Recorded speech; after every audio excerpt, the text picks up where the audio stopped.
Atención, pueblo de Venezuela y del mundo entero. Lo que está ocurriendo en estos momentos podría representar uno de los episodios más delicados y decisivos de los últimos años. Las piezas se están moviendo a una velocidad impresionante.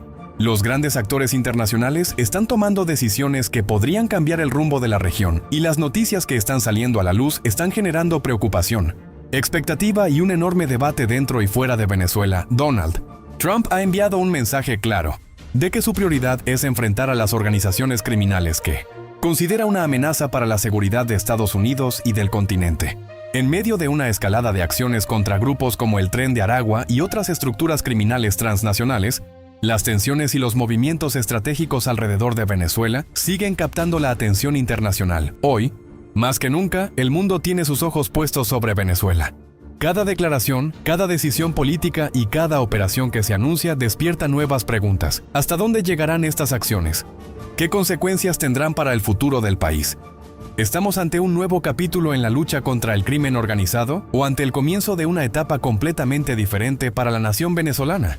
Hay quienes afirman que estas medidas representan una oportunidad para golpear estructuras criminales que durante años han extendido sus redes por distintos países. Otros advierten sobre los riesgos que pueden surgir cuando las tensiones internacionales aumentan y las decisiones militares entran en juego. Lo cierto es que el tablero político está en constante movimiento, y nadie puede ignorar que lo que suceda en Venezuela tendrá repercusiones que irán mucho más allá de sus fronteras. Las próximas horas y los próximos días podrían traer anuncios que mantengan al mundo en expectativa. Líderes políticos, analistas, ciudadanos y millones de venezolanos dentro y fuera del país siguen observando con atención cada acontecimiento, esperando respuestas sobre el camino que tomará la nación. Por eso, quédate hasta el final de este video porque aquí estaremos analizando cada detalle, cada movimiento y cada información que vaya surgiendo sobre esta situación que mantiene en vilo a toda la región. Ahora quiero saber tu opinión. ¿Crees que las acciones de Donald Trump contra las organizaciones criminales relacionadas con Venezuela traerán más seguridad y abrirán una nueva etapa para el país? ¿O piensas que podrían generar nuevas tensiones y desafíos? Déjame tu comentario y cuéntame desde qué ciudad y desde qué país del mundo estás viendo este video. Porque la voz de los venezolanos y de todos los que siguen esta situación también forma parte de esta gran conversación. Allí, y la primera pregunta que te queremos trasladar es: ¿cuál es la situación ahora mismo en el arco minero? ¿Cuáles han sido las consecuencias de estos ataques por parte de fuerzas militares de los Estados Unidos a estos grupos del Pranato que vienen sembrando el terror en la zona desde hace ya mucho tiempo? Hay informaciones que apuntan a que pueden ser los centenares de afectados, muertos, heridos. ¿Qué información tenemos en estos momentos? Información fiable, de las que nos podamos fiar. Bueno, mira, lamentablemente sí, es lo que me reportan desde los sectores mineros, fundamentalmente Las Claritas, el kilómetro 88. Hay aproximadamente un centenar de muertos, eso es lo que me dicen. Me han enviado fotografías un tanto escabrosas que no son publicables. Y por supuesto, entonces la tensión existe todavía en la zona. La presencia militar es obvia, es evidente, los operativos siguen en pie y siguen desalojando de las minas el sector que las ocupa, o sea que en este caso son centenares de personas que están en esa zona haciendo la actividad minera desde años, que por cierto esas invasiones fueron también provocadas por aquella célebre frase del exprópiese, primero a la Gold Reserve, después a la Cristalet, y eso con la misión Piar, y eso se convirtió en una suerte de territorio de nadie. Y ya no me refiero solo a Las Claritas, sino pues a todo ese espectro del sur del Orinoco, que es una zona oficialmente decretada de más de 111.000 kilómetros cuadrados, territorio mucho más grande que toda Cuba, pero que se ha expandido al sur del Orinoco, que es el delta Bolívar y Amazonas, ocupando ya prácticamente la mitad del territorio nacional. ¿Cuál es? Bueno, la noticia del niño guerrero nos enteramos el viernes en la noche sobre su eliminación pero ¿qué información se maneja en la zona sobre otro conocido PRAN, otro conocido líder negativo? Me refiero a Johan Piedrica. Johan Petrica es uno de los pranes que funcionan en el kilómetro 88 y Las Claritas, es el que controla prácticamente esa zona desde hace mucho tiempo. Se dicen 3 escenarios. Uno de ellos es que se fue del país y está concretamente en Brasil. Otro es que está aledaño a la zona, en zonas montañosas. Recuerden que estamos hablando prácticamente del Amazonas. Y por otro lado, se encuentra también la posibilidad de que es quien finalmente o con quien finalmente se van a transar las grandes transnacionales para brindar la seguridad. Esas 3 hipótesis a mí no me sorprenden, porque han habido muchos a lo largo de los últimos 27 años, muchos niños guerreros, el Wilmito, el Topo, que controlaban zonas de esta naturaleza, y al darles de baja, eso no acabó el problema. Ellos son simplemente unos instrumentos del sistema que inoculó Chávez en la zona, y la inoculó, como bien te decía en la antesala, con el propósito de crear su propia Cochabamba, como tiene Evo Morales, la zona de los cocaleros, para desestabilizar cualquier gobierno que venga a perturbar su poder. Hoy no, eso no tenía previsto el evento del 3 de enero, y por supuesto las cosas tomaron un giro totalmente distinto. Esto puede calificarse de 3 maneras: lo bueno, lo malo y lo feo, como hacía aquel western de los años 70, una película norteamericana que hablaba de ese tema. Y entonces tiene sus cosas positivas, tiene sus razones negativas y tiene sus consecuencias feas también, que me gustaría poderlo conversar. Bueno, Johan Petrica, hay distintas hipótesis, me dices, en la zona, que básicamente que ha huido o que se ha escondido, o incluso que podría estar colaborando, es decir, podría ser el nuevo Delcy Rodríguez del arco minero para los Estados Unidos, pero ninguna de las hipótesis contempla la posibilidad de que haya sido dado de baja, que haya sido eliminado, tal como fue el Niño Guerrero. No, eliminado nadie lo ha reportado, ni siquiera Donald Trump, pues, que no titubea para él mismo tubear y ser portador de sus noticias.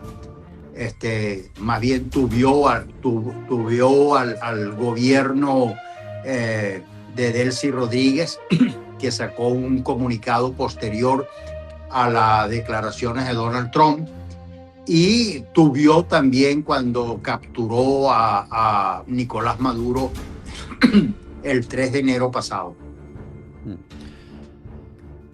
¿Cómo está el ánimo en la zona? Bueno, entendemos que del propio arco minero es difícil obtener información, pero en las poblaciones aledañas, ¿se ha retomado la normalidad después de la eliminación del Niño Guerrero? ¿Cuáles son los cambios que ha producido esa guerra al pranato ocurrida la semana pasada?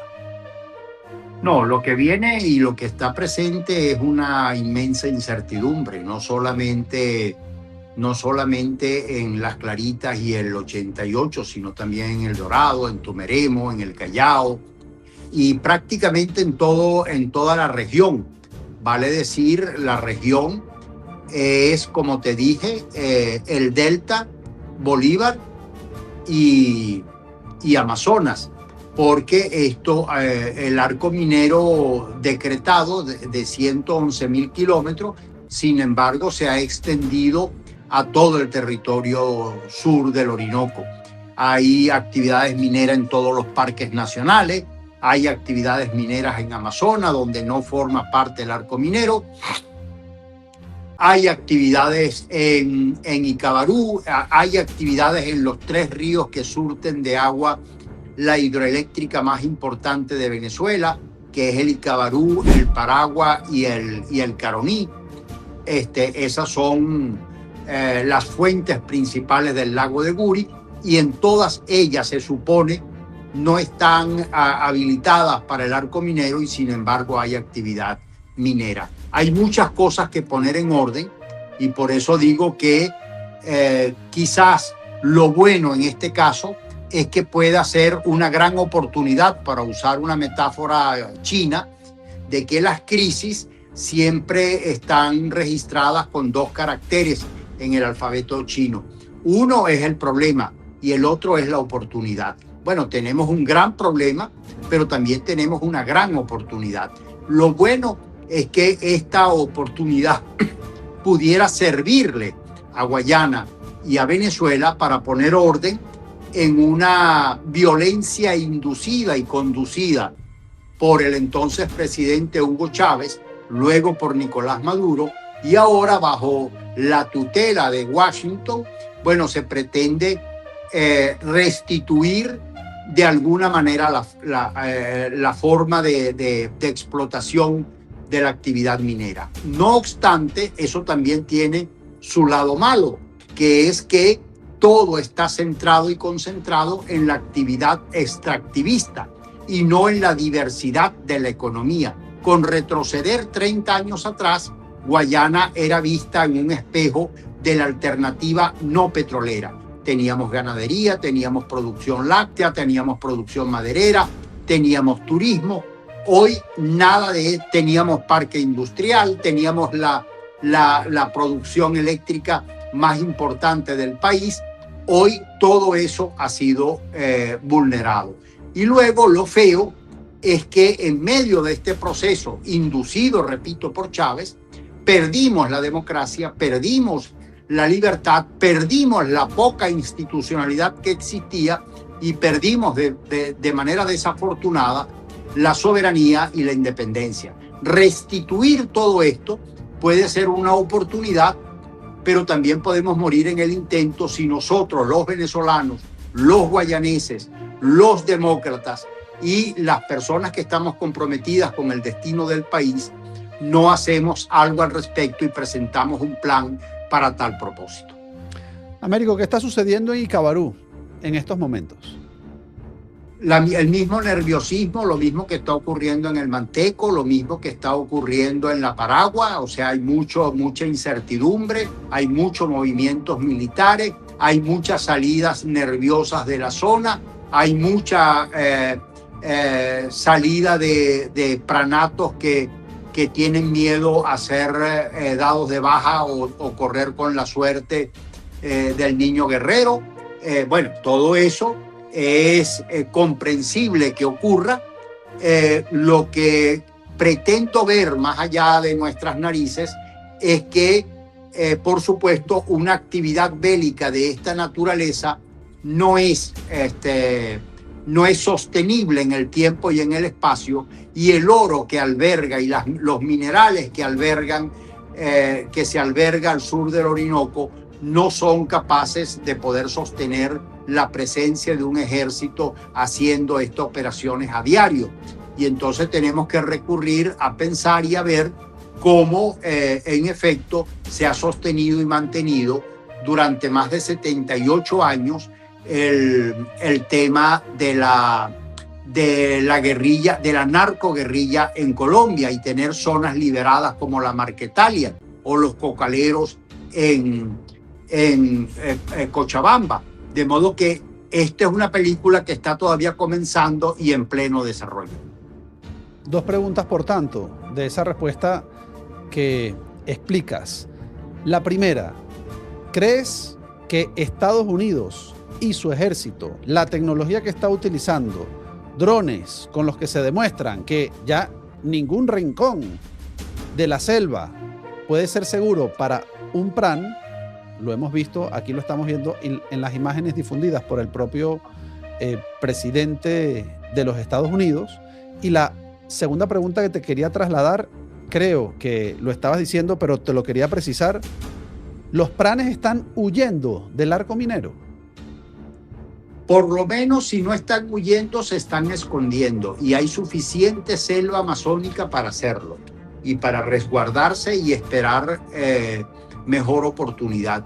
Por eso las transnacionales del oro seguramente tendrán que pensar lo que hacen en otros países del mundo, como el Congo o Somalia, que llegan a acuerdos con los nativos a propósito, o con los grupos terroristas de la zona, para sostener su operatividad. Yo no quisiera que eso ocurriera, y por eso pienso que la solución tiene que ser dar una vuelta de tuerca, no solamente centrarnos en la posibilidad extractivista, sino más bien trascender a ella, que la actividad extractivista sea una actividad económica más de la que se puedan ejercer de manera ordenada y sostenible, que hay tecnología para hacerlo lo menos dañino al ambiente, lo más sostenible, pero que efectivamente no cubre las expectativas de trabajo del resto de la población. O sea, han venido venezolanos de muchas partes de Venezuela, del Zulia, de Táchira, de Trujillo, de Sucre, a venir a trabajar a las zonas mineras, y, por ejemplo, siempre son, por supuesto, los más desfavorecidos, los que tienen un cierto nivel académico superior. Entonces optan por migrar hacia fuera del país, y entonces ahí tenemos una gran dificultad. Yo les cito esto porque seguramente muchos de tus usuarios o de tus televidentes no están conscientes de que Guayana 30 años atrás era la alternativa no petrolera. Teníamos un parque industrial consolidado en en hierro, en aluminio, en acero, en minerales pesados, y la industria pesada venezolana en el parque industrial más importante del país. La segunda gran batalla que se está desarrollando en Venezuela es la lucha por el control del relato político y de la legitimidad del nuevo periodo que se abrió tras la caída de Nicolás Maduro. Porque cuando un régimen que permaneció más de 2 décadas en el poder llega a su fin, no desaparecen automáticamente sus estructuras, sus alianzas ni las personas que se beneficiaron de él. Comienza entonces una etapa mucho más compleja: decidir quién tendrá la autoridad moral y política para dirigir la reconstrucción del país. En este contexto, los movimientos de Delcy Rodríguez han llamado la atención de muchos analistas. Su estrategia parece estar orientada a presentarse como una figura capaz de garantizar una transición sin un colapso total del Estado. Para sectores cercanos al antiguo chavismo, ella representa una opción para preservar cierta continuidad institucional y evitar una persecución generalizada contra quienes formaron parte del gobierno anterior. Sin embargo, esta posición genera enormes dudas dentro de una parte de la oposición venezolana y de sectores de la sociedad civil. Muchos ciudadanos que lucharon durante años contra el chavismo consideran que una verdadera transición debe incluir una revisión profunda de las instituciones, investigaciones sobre posibles abusos de poder y una separación definitiva de las figuras que estuvieron vinculadas al gobierno de Maduro. Ahí aparece uno de los mayores dilemas de cualquier proceso de cambio político en el mundo: la diferencia entre justicia y estabilidad. Una transición demasiado agresiva puede provocar resistencia por parte de sectores que aún conservan poder, especialmente dentro de instituciones militares, económicas y administrativas. Pero una transición demasiado negociada puede generar frustración en una población que espera cambios reales después de tantos años de crisis. Por eso, las liberaciones de presos políticos y militares tienen un significado mucho más amplio que el simple hecho de abrir las puertas de una cárcel.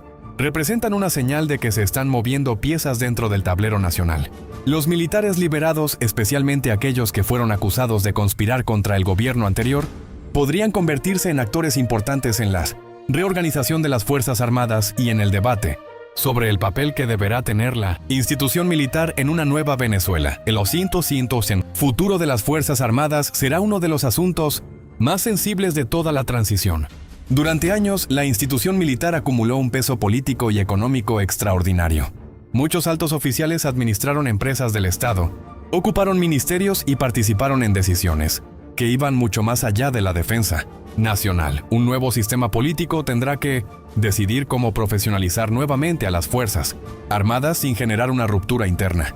En muchos procesos de transición alrededor del mundo, los militares han sido el factor que determina si un cambio se consolida de manera pacífica o si el país entra en una etapa de inestabilidad. Por otro lado, la oposición venezolana enfrenta una oportunidad histórica, pero también uno de sus mayores desafíos.